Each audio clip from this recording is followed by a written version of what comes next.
Ровно за год до нападения гитлеровской Германии на Советский Союз, 7 июня 1940 года, Иосиф Сталин назначил новым командующим войсками Белорусского особого военного округа генерал-полковника танковых войск Дмитрия Григорьевича Павлова.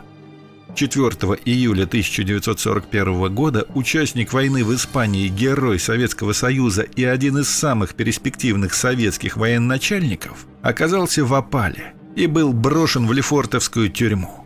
К этому времени Дмитрию Григорьевичу было 43 года, и половину своей жизни он отдал службе в армии. Великая Отечественная война только-только начиналась, и, возможно, Павлов еще смог бы внести свой вклад в победу над врагом. Но судьба распорядилась иначе. Дмитрий Григорьевич так и не узнал, когда и как закончилась война. Он не принял участие в параде Победы и не ушел на пенсию героем. 22 июля 1941 года, всего через месяц после начала Великой Отечественной войны, генерал армии Павлов был расстрелян. Дмитрий Григорьевич Павлов родился в 1897 году в Костромской губернии. Крестьянский сын Дмитрий был очень способным парнем.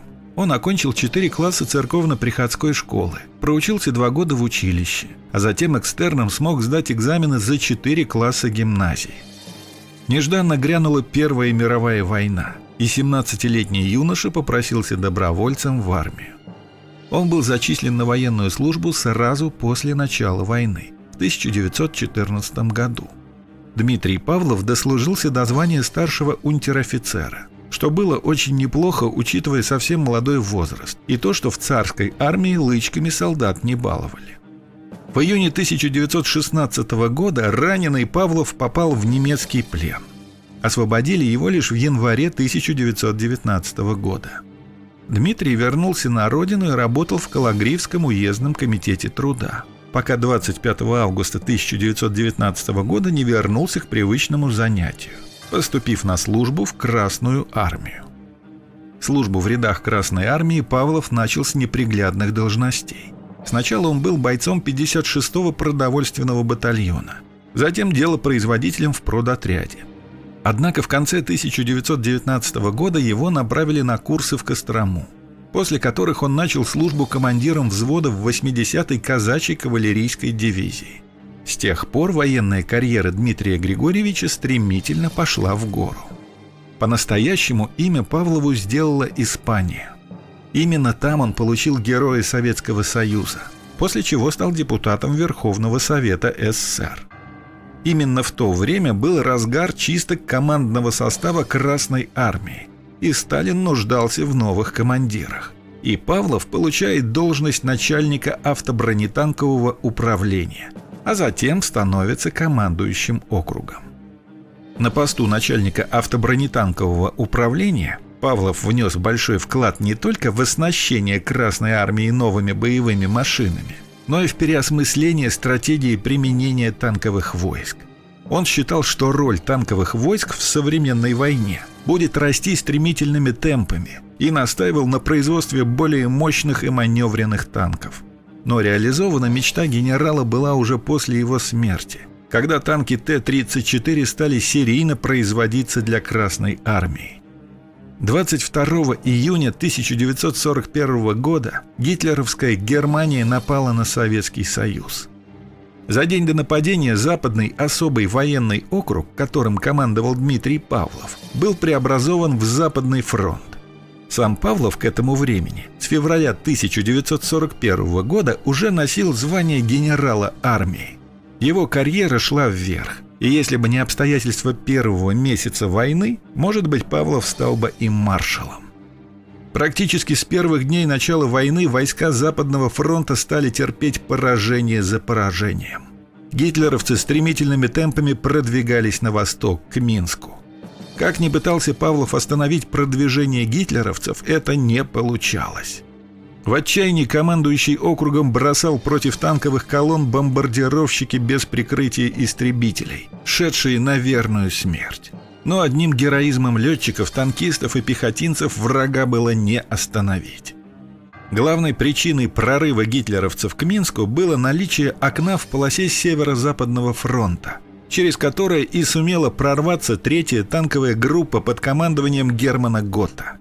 Это окно образовалось вследствие того, что гитлеровские танковые группы разгромили 8-ю и 11-ю армии, оборонявшие границу, и вошли в Прибалтику. Танковая группа Германа Готта ударила в тыл Западного фронта. Противостоять гитлеровцам здесь должен был 29-й территориальный стрелковый корпус Красной армии. На самом деле 29-й стрелковый корпус был бывшей армией Литовской республики. Советское командование рассчитывало, что стоит заменить литовских офицеров на советских командиров, и классово близкая масса литовских солдат, рабочих и крестьян, превратится в красноармейцев. Но этого не произошло. Литовское войско, когда началось наступление гитлеровцев, разбежалось, а часть его вообще перебила командиров и повернула оружие против советской власти. Спустя неделю после начала войны, 28 июня 1941 года, неприятельские войска взяли Минск, столицу Белорусской ССР. Сталин, узнав о взятии нацистами Минска, пришел в ярость.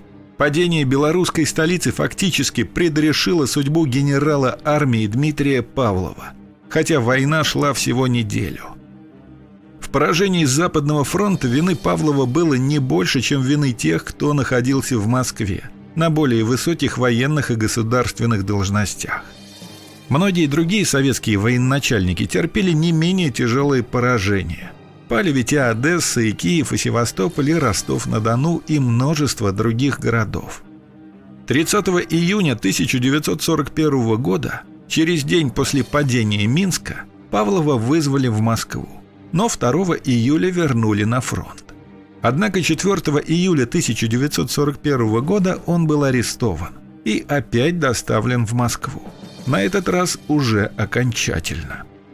Вместе с Павловым арестовали начальника штаба Западного фронта генерал-майора Климовских Владимира Ефимовича, начальника связи фронта генерал-майора Григорьева Андрея Терентьевича и командующего 4-й армией генерал-майора Коробкова Александра Андреевича.